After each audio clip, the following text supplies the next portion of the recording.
Over the last several years, the number of children targeted online for sex has risen into the thousands. Why are the numbers rising? Well, some clues may be found in this true life story of an online relationship that turned into a tragedy for everyone involved. Christina Long seemed like a happy, typical 13-year-old girl. She was a cheerleader, altar girl, and a 6th grade honor student at St. Peter's School in Danbury, Connecticut. After her parents divorced and her mother moved away, Christina came to live with her aunt, Shelley Riling. When Christina was 12, Shelley bought her a computer and felt secure, thinking her niece was safe at home online. But then when she started staying up till 11 o'clock at night, and once on a Saturday she was at 12 midnight, I thought she was watching TV and she was on the computer, I got a little concerned. On Friday nights, when she wasn't online, Christina liked to go to the mall with her friends. Shelley always picked her up promptly at 9. But when she arrived on the night of May 17th, there was no sign of Christina.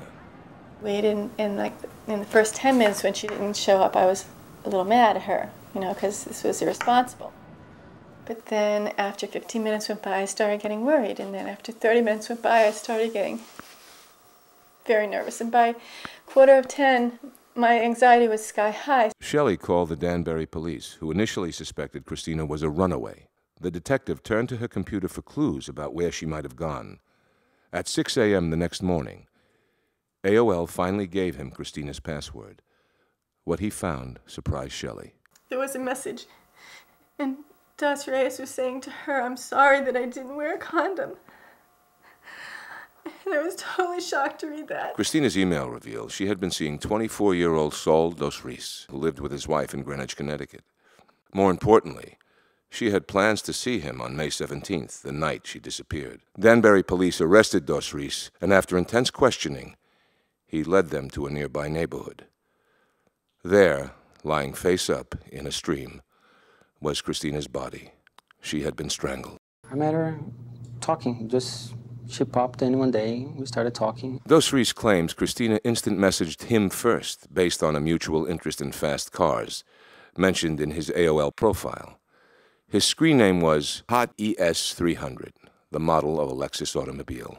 Over the course of 4 weeks, they went from instant messaging to emailing, and then started talking on the phone. According to the prosecution, Dos Reis seemed to know Christina was a minor. Moreover, he had enticed her, telling her she was attractive and sexy and promising her gifts. Later, he asked for suggestive photos to show his friends. In one email, he wrote, "We definitely got to show them something wild, right?"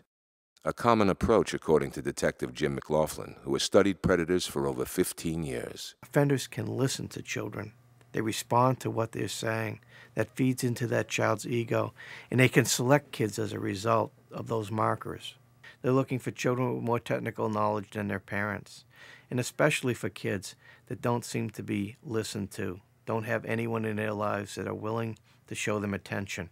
And those are the children they're selecting online for victimization. Shelley has left her niece's room the way it was the day she disappeared.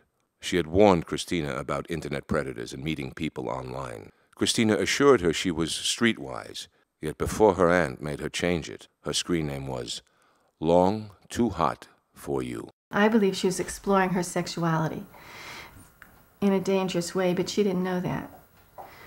And it was safer to explore it, she felt, on the internet than to explore it with me or to explore it with her classmates or her friends who weren't at the point she was at yet because they were all a year younger than her. Experts say kids use the internet to explore aspects of their identity. They may flirt and give out mixed messages, all the while feeling invincible. Kenneth Lanning is a former FBI profiler who spent 20 years studying both victims and offenders.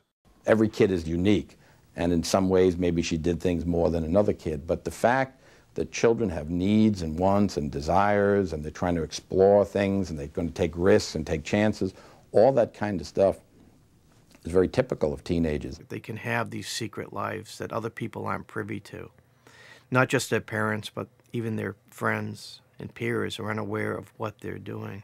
Without the distraction of looks and status, Kids often feel an online relationship is a purer form of friendship. According to the Journal of Adolescent Health, in 50% of online exploitation cases, investigators believe the victims were in love with or felt close to offenders. Then there was a time when she said to me, Shelley, I think my friends on my computer I feel closer to than the kids at school, and that was another red flag for me. A child or teen may hear a parent's warnings about predators, but not see that this applies to someone they know online. And the disturbing truth is that many young victims are not forced or tricked into in-person meetings, but go willingly. That's the whole idea of why we protect children. We recognize that children want to eat too much candy, they want to do all kinds of things that they're not supposed to do, but because they haven't reached a certain age, we protect them. In May 2003, Sol Dos Reis was sentenced to 30 years in prison for manslaughter and second-degree sexual assault, and an additional 40 years on federal charges,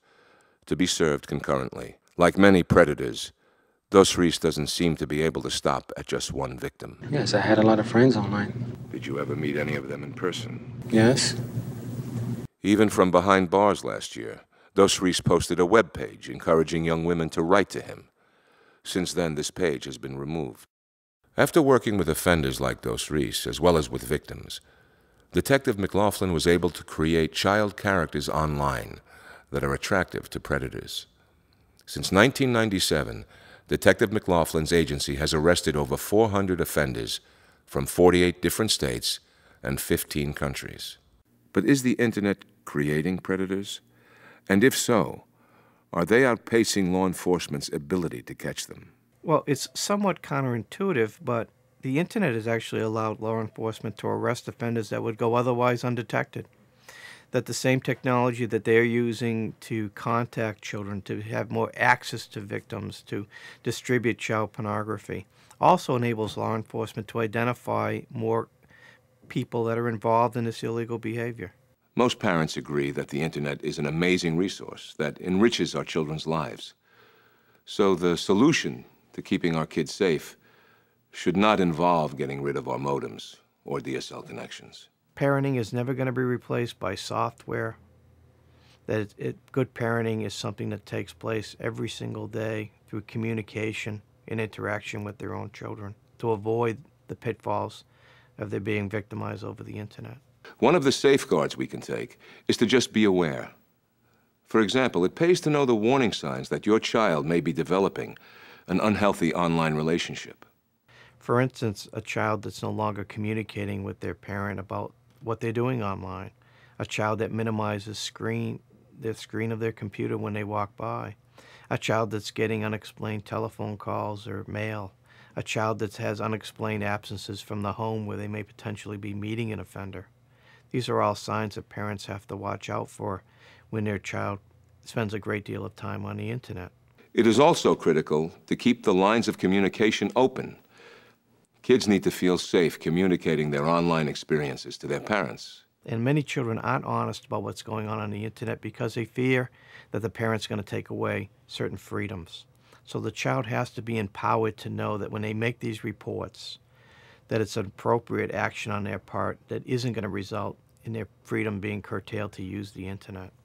Be a part of your child's Internet experience, getting to know their online friends, just like you would their offline friends. Let them know that responsible adults do not proposition kids and that this is a crime.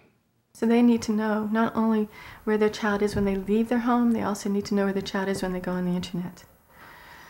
And that's so key, I can't stress that enough.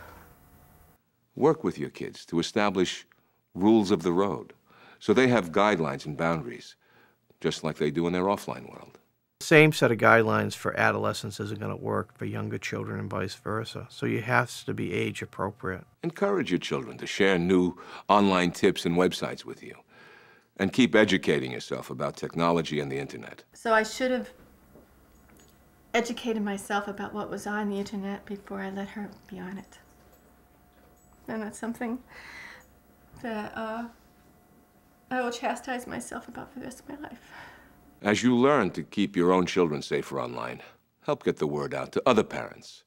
Join an iParent board in your community. iSafe provides free CDs with all the information you need to partner with other groups to give Internet safety presentations. and encourage all the schools in your community to implement the iSafe curriculum. As a parent of 5 children, including 2 teenage girls, I know that the internet opens up an exciting world. But I also know it's safest if our children use it in moderation. With iSafe education, youth empowerment, and especially with us parents as partners in their online experience, we can all help keep our kids safer on the internet.